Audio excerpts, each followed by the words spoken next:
आप देख रहे हैं हमारा YouTube चैनल विद शेखर। आज की हमारी रेसिपी है पोहा चिवड़ा। तो बनाते हैं पोहा चिवड़ा। इससे पहले आप हमारे YouTube चैनल विद शेखर को लाइक करें, शेयर करें, सब्सक्राइब करें और बेल बटन दबाना ना भूलें। इसी तरह की रेसिपीज देखने के लिए देखते रहिए हमारा YouTube चैनल विद शेखर। तो आज हम बनाने जा रहे हैं पोहा चिवड़ा। इससे पहले हमने हमारे YouTube चैनल विद शेखर पर कुरकुरे नमकीन और चना दाल नमकीन इसकी रेसिपी अपलोड की है। अगर आपने वह रेसिपीज़ नहीं देखी है तो आप आई बटन पर जाकर वह रेसिपीज़ देख सकते हैं। साथ ही सभी तरह की रेसिपीज़ देखने के लिए आप हमारे YouTube चैनल विद शेखर को देख सकते हैं। डिस्क्रिप्शन में हमने हमारी रेसिपीज़ लिस्ट और रेसिपीज़ लिंक दी है। वहाँ पर जाकर आप हमारी रेसिपीज़ देख सकते हैं। ज़्यादातर दिवाली में ही हम चिवड़ा बनाते हैं, मगर यह चिवड़ा रेसिपी, पोहा चिवड़ा रेसिपी आप साल भर कभी भी बनाकर रख सकते हैं या खा सकते हैं। यह चिवड़ा रेसिपी काफ़ी टेस्टी बनती है और बनाने में इजी होने के कारण पोहा चिवड़ा रेसिपी काफ़ी लाजवाब बनता है। पोहा चिवड़ा बनाने के लिए हमने जो इंग्रेडिएंट्स लगने वाले हैं वह देखने हैं। तो हमने थोड़े पोहे लिए हैं।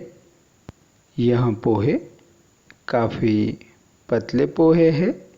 देखिए किस तरह से हमने यह पोहे पोहा चिवड़ा के लिए लिए हैं। पोहा चिवड़ा बनाने के लिए लगने वाले जो बाकी के इंग्रेडिएंट्स हैं वह भी हम देख लेते हैं। तो इसके लिए हमने 4 हरी मिर्च ली है। तो ये लीजिए, हमने हरी मिर्च ली है। इसके साथ ही हमने मस्टर्ड, जीरा और हल्दी पाउडर, साथ ही नमक लिया है। पोहा चिवड़ा बनाने के लिए हमने चने की जो दालियाँ होती है वह थोड़ी ली है। इसके साथ ही अब हम थोड़ी मूंगफली यह भी लेते हैं। इसके साथ ही पोहा चिवड़ा को स्वाद बढ़ाने के लिए हम कड़ी पत्ता के जो पत्ते हैं वह भी ले रहे हैं।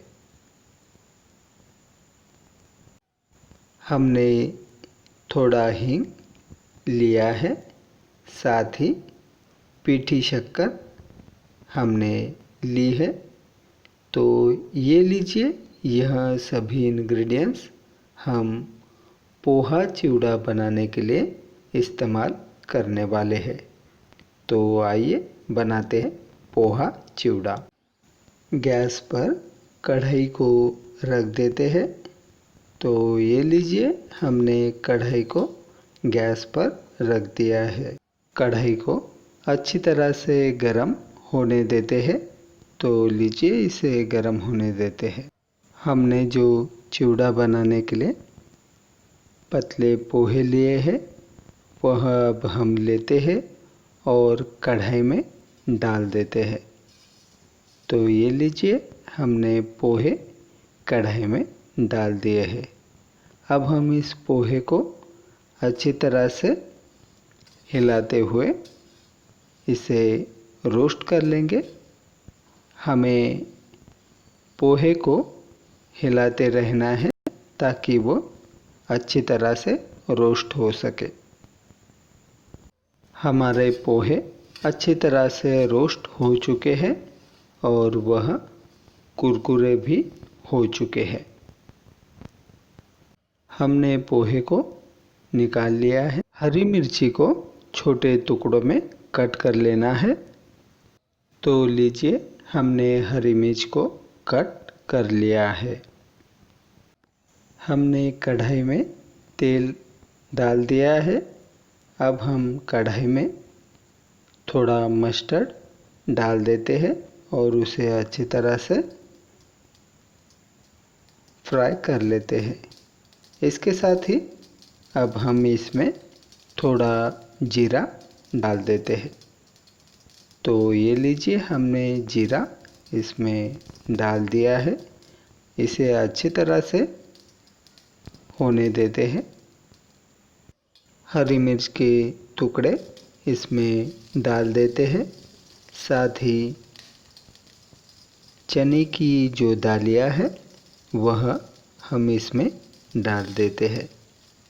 तो लीजिए, हमने दालियाँ इसमें डाल दी है। अब हम इसमें मूंगफली के दाने हैं वह भी डाल देते हैं। तो ये लीजिए, हमने मूंगफली के दाने इसमें डाल दिए हैं। साथ ही कड़ी पत्ता के जो पत्ते हैं वह भी अब हम इसमें डाल देते हैं। तो लीजिए, हमने कड़ी पत्ता के जो पत्ते हैं वह भी डाल दिए हैं। अब हम तड़के में थोड़ा हींग डाल देते हैं। तो ये लीजिए, हमने हींग को तड़के में डाल दिया है। यह सभी इंग्रेडिएंट्स इसे हम मिला लेते हैं और इसे अच्छी तरह से रोस्ट होने देते हैं। तो लीजिए, हमने इसे अच्छी तरह से मिक्स कर लिया है और अब इसे अच्छी तरह से हम रोस्ट कर रहे हैं।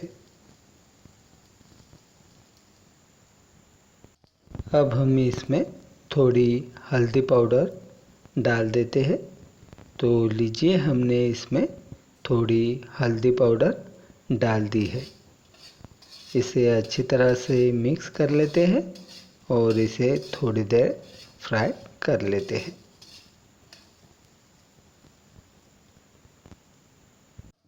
हमने पोहा चिवड़ा के लिए जो पतले पोहे लिए हैं वह कढ़ाई में डाल देते हैं।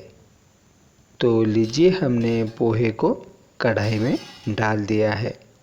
अब इसे अच्छी तरह से मिक्स कर लेना है और इसे सभी इंग्रेडिएंट्स में मिला लेना है।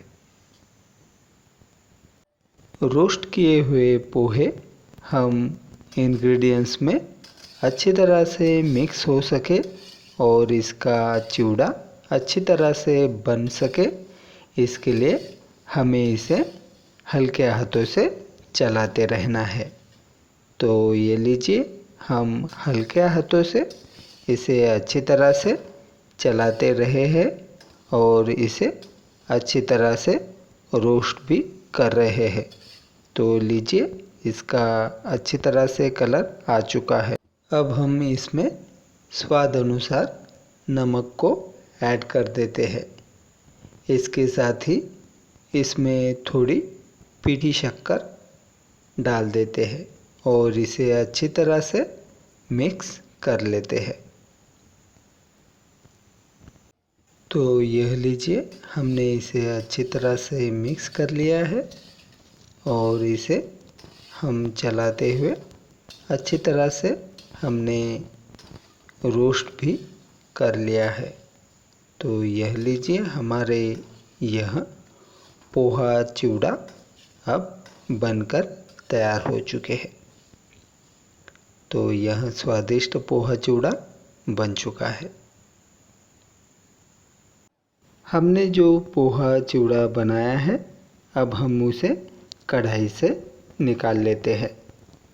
तो लीजिए, पोहा चिवड़ा इसे हम निकाल रहे हैं। यह स्वादिष्ट और बेहतरीन लाजवाब पोहा चिवड़ा हमारा बनकर तैयार हो चुका है। आप भी इसी तरह से पोहा चिवड़ा बनाइए और हमें कमेंट कर बताइए। इससे पहले हमने हमारे YouTube चैनल विद शेखर पर कांदा पोहा इसकी रेसिपी, साथ ही मूंगफली फ्राई इसकी रेसिपी और कैरेमल मूंगफली चिक्की इसकी रेसिपी अपलोड की है। अगर आपने वह रेसिपीज़ नहीं देखी है तो आप आई बटन पर जाकर वह रेसिपीज़ देख सकते हैं। साथ ही इसी तरह की रेसिपीज़ देखने के लिए आप हमारे YouTube चैनल विद शेखर को देखते रहिए। ज़्यादातर हम दिवाली में ही चिवड़ा बनाते हैं और यह रेसिपी दिवाली में काफ़ी पसंद की जाती है। अगर आप इसी तरह से पोहा चिवड़ा बनाते हैं तो आप साल भर कभी भी यह पोहा चिवड़ा बना सकते हैं और इसे अच्छी तरह से स्टोर कर रख सकते हैं या इस पोहा चिवड़ा का स्वाद ले सकते हैं। इसी तरह की स्वादिष्ट और चटपटी रेसिपीज़ देखने के लिए आप देखते रहिए हमारा YouTube चैनल विद शेखर। हमारी सभी रेसिपीज़ देखने के लिए आप डिस्क्रिप्शन बॉक्स में जाकर रेसिपीज़ देख सकते हैं। इसके लिए हमने डिस्क्रिप्शन बॉक्स में रेसिपीज़ लिंक दी है। आप हमें फेसबुक, ट्विटर, इंस्टाग्राम पर फॉलो कर सकते हैं। डिस्क्रिप्शन बॉक्स में हमने इसके लिए लिंक दी है। साथ ही विद शेखर चैनल को लाइक करें, शेयर करें, सब्सक्राइब करें और बेल बटन दबाना ना भूलें।